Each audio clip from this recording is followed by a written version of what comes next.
YouTube, what it do? I'm back with another tutorial. This gonna be a mid fade with a slight drop in the back. And right here I'm going in with my 5-0 detachable blade, and I'm lining up this first guideline with his eyebrow. So I already did the guideline on the other side of his head. This is the second side that I'm doing right now, and I break my guidelines in half. That way my fade is leveled on both sides.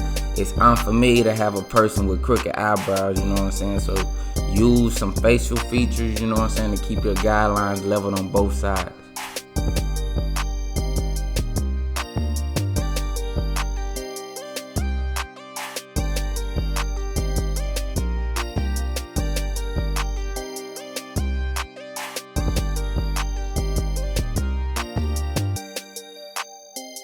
Coming up right underneath my first guideline, I got my wall 5-star shavers, creating a better transition within my fade. At the bottom of the fade is gonna be completely bald, and you wanna use this shaver the same way you use a clipper.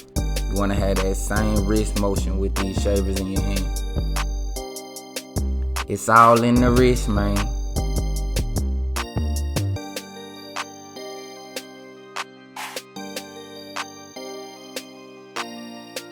Now I'm going in setting in my second guideline with my lever open on my walls. And you want to keep this guideline consistent with the first guideline. So I'm going up about 1 inch. So you want it to be 1 inch around the entire head. Remember, when that guideline drop in the back, you have to drop down a little bit with it. You know what I'm saying? To keep your guideline consistent. You can use your finger width, you know what I'm saying, to make sure you at the same level throughout your guideline, but you want a consistent fade.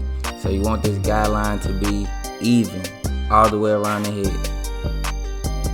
Remember, I told you can use the width of your finger, you can use the width of the comb, you can use the width of the brush, whatever is gonna help you get a consistent guideline.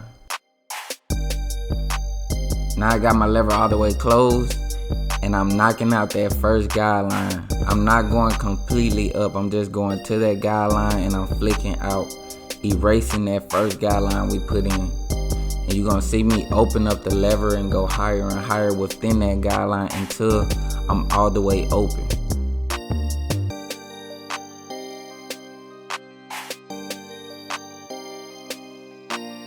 I want y'all to pay attention to how I'm playing with the lever, opening and closing it up. So I'm closing it up at the bottom of that guideline where I see any dark areas, and I'm opening it up when I get higher up within that guideline to get any dark areas.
Now I got the number 1 guard on there, lever open, and I'm going up about 1 inch higher than the second guideline.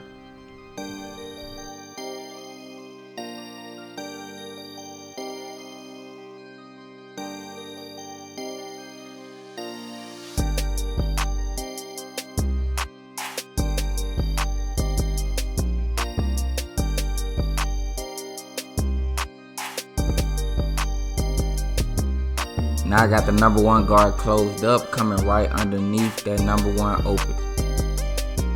And this guideline is not gonna be completely blended out. I'm just softening it up right now. So when I come back with my 0.5 guard to detail is when that guideline will be completely blended out.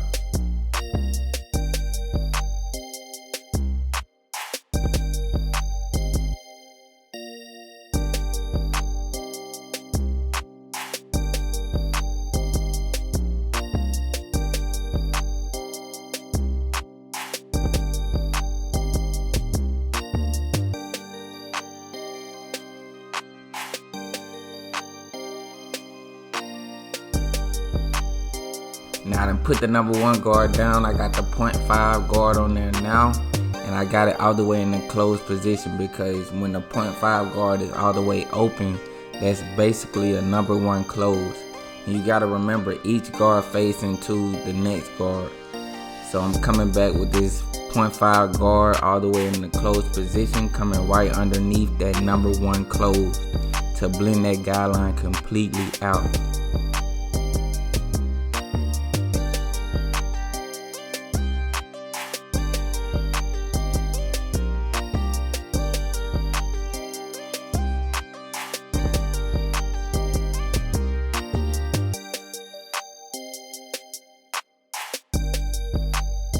Now I got the number 2 open, and I'm creating a better transition from the fade to the hair on top. I'm not really setting in a guideline at this portion of the haircut. I'm just creating a better transition from the hair on top and the fade.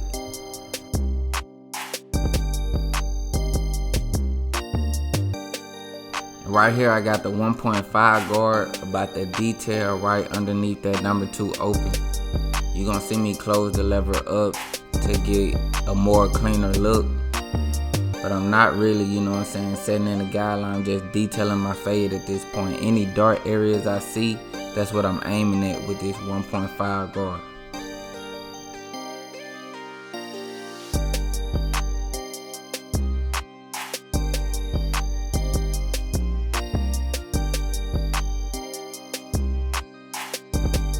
To make the fade pop that much more, you want to grab some of that Clubman Talc powder and apply it to your duster and hit the bottom portion of the fade to create more contrast and get that Instagram perfect picture, you know what I'm saying? With that being said, hopefully y'all gain something from watching this tutorial.